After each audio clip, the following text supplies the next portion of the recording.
In 1970s, a cult leader named Father Yod used to have his own commune in California. Now, this Father Yod guy, his previous name was Jim Baker. But as he gave his spiritual discourse, as he lectured about various sort of esoteric principles and spiritual principles to his cult followers, he used to refer to Jim Baker, which means himself, in a third person. He used to laugh at Jim Baker. He used to make fun of Jim Baker. He used to love Jim Baker, but he often referred to Jim Baker as a separate person from himself. He referred to himself as Father Yod, and Jim Baker was just like a figment of his imagination. Now, I am going to make a very radical claim that you might first want to reject. But if you understand what I am about to say, what I'm trying to say, then you will heal your panic attacks. You need to become Father Yod in your life. That doesn't mean you need to create a cult like following. That does not mean you need to have 14 spiritual wives, or you need to kill 2 men, or you need to create all sorts of drama in California. What you need to do is you need to forget. You need to completely destroy the personality that you are right now. The personality that you are right now is afflicted with panic attacks, is anxious, is worried, is never safe. He always feels like something is about to get to him. He always feels uncertain about his future. That is who you are right now. That is Jim Baker. Now you need to become Father Yod, a freer version of yourself who is living his best life and who laughs at the present version of yourself, who makes fun of the present version of yourself, and who even loves the present version of yourself, but who considers the present version of yourself as a figment of imagination, as something that happened 2 or 3 lifetimes ago. Now, the way to become Father Yod out of Jim Baker is through meditation. That's what Jim Baker did as well, by the way. He was heavily influenced by this guy known as Yogi Bhajan, and he meditated intensely, and he did all sorts of things, and he finally transformed his social persona into a guy named Father Yod. Now, I do not know if he was really a enlightened figure, but regardless, what you can learn from this guy is you need to meditate in order to completely transform yourself. Now, when I talk about meditation, you do not have to think of some guy who is sitting on the top of mountain doing all sorts of hand mudras and chanting some mantra. Meditation simply means to become familiar with. If you are becoming familiar with a version of yourself who is free, who is living his best life, and you are becoming less familiar with the version of yourself who is afflicted with panic attacks, who is always worried and anxious, then you are meditating correctly. The 6th limb of yoga is known as dharana. The 7th limb of yoga is known as dhyan, and the 8th limb of yoga is known as samadhi, which means transcendence. What people often mistake about meditation is they often think that meditation means dhyan, which is not true. Meditation actually resembles dharana. Dharana means to use your attention and intention very wisely. Now, let's dive into how you can do proper dharana in order to completely transform your life. Now, you do not have to buy anxiety pills or go to therapy sessions. Now, if your girlfriend left you for another guy and she insulted you, she is going to look at your transformation and she will say to her friends, guys, John just became the man of my dreams, and the sad part is he is now out of my league. If you want your friends and family to stop worrying about you, then you need to understand 2 things, and that is Yoga Nidra and Dharana. Yoga Nidra, or as people like Dr. Andrew Huberman have been calling this Yoga Nidra as non-sleep deep rest protocol, It's just using your attention in a way where you are putting your attention all over your body parts one by one until you achieve a state of relaxation or a sort of sleepiness. That does require you to close your eyes and sit still for a particular amount of time, maybe 10 or 15 minutes. By the way, when I started out, I could not sit still for 1 minute. And in just 5 months, I healed my panic attacks completely. So if you are right now watching this video and you can sit still or just be still for more than 1 minute, you are actually doing better than I was, which means you can heal your panic attacks faster than I did. And when I had panic attack, I was training to become a doctor in medical school in Nepal. I had a reputation to protect. I had a future to build. All of this pressure was on the top of my shoulders. That is why I did not go to therapy sessions and buy anxiety pills. I just decided to turn inwards. I just decided to study about spirituality, about power of human mind, about consciousness. This is the reason why I teach this stuff. So when you do yoga nidra properly, what happens is your brain is going to create this slow alpha waves and theta waves. Right now, you're watching me, your brain is producing beta waves. When you're super stressed, having panic attacks, being anxious and worried, your brain is producing high beta waves.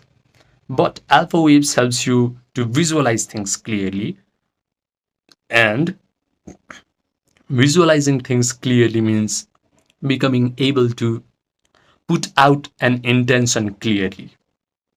And theta waves helps your brain to become very suggestible to your own visualization. Under theta waves, you become hypnotizable. You accept, believe, and surrender to your own imaginal act, to your own visualization as if they are the truth. By the way, when a child is born and he reaches the age of 8 to 9, his brain is operating on these slow, coherent theta waves and alpha waves. This is the reason why a child between the age of 0 to 7 is programmed by the society, because he absorbs everything from society, the limiting belief, the thought patterns, the emotional pattern, everything from parents, from schooling, from society members. Then he grows up to become a member of the society. Of course, he is going to be sick because everyone in the society is sick. He just got programmed by everyone. And that's not anybody's fault, because, hey, you cannot blame your parents, you cannot blame your society, you cannot blame your family, you cannot blame your schooling. Being an adult, now that you're exposed to this information, it's time to reprogram yourself. And the first step is through Yoga Nidra. Now, when you do Yoga Nidra, what you're going to do next is the step of Dharana. Dharana means you are going to start to create an imaginal act which signifies that you are now free from all sorts of mental pain, all sorts of anxiety and panic attacks. So what you're going to do is involve all the sensory vividness through your imaginal act and make your imaginal act very real to your brain. For example, you can imagine that you're walking into a room that previously used to trigger your panic attacks, and you have all your friends in your room. You're having a blast in that room. You're taking charge of that room. You're smiling. You're just smelling the perfume that is evaporating out of your own body. Your friends and family are complimenting you on how peaceful and how relaxed you are. You see to the left side and you see a girl you're dating right now, and she's complimenting you on how relaxed you are. You're drinking coffee because right now you're probably not able to drink coffee. You're smelling the aroma of coffee and you're saying to yourself, wow, finally, I have become healed of panic attacks. Now, these kinds of imaginal scenario has all the sensory vividness to it. The things that you can see, hear, smell, taste, touch, do after you have become the free version of yourself. And what that does is your brain starts to get tricked by thinking that imaginal act is actually happening to you in real time. Now, you need to be able to hold your attention on this intention. The intention is the imaginal act, and the attention is your power of focus. You need to be able to hold your attention on this intention and mentally rehearse this imaginal act over and over again until you start to feel the feelings from it.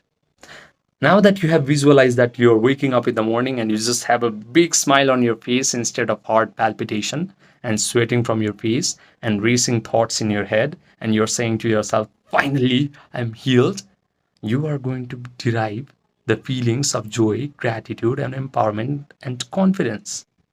You have just combined your intention, the imaginal act, with elevated emotions of joy, gratitude, empowerment, and that is very powerful.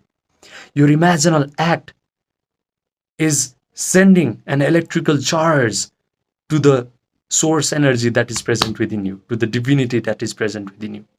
Now, the divinity knows what you want, and the feelings that you feel out of those imagination is sending a magnetic charge to the source energy.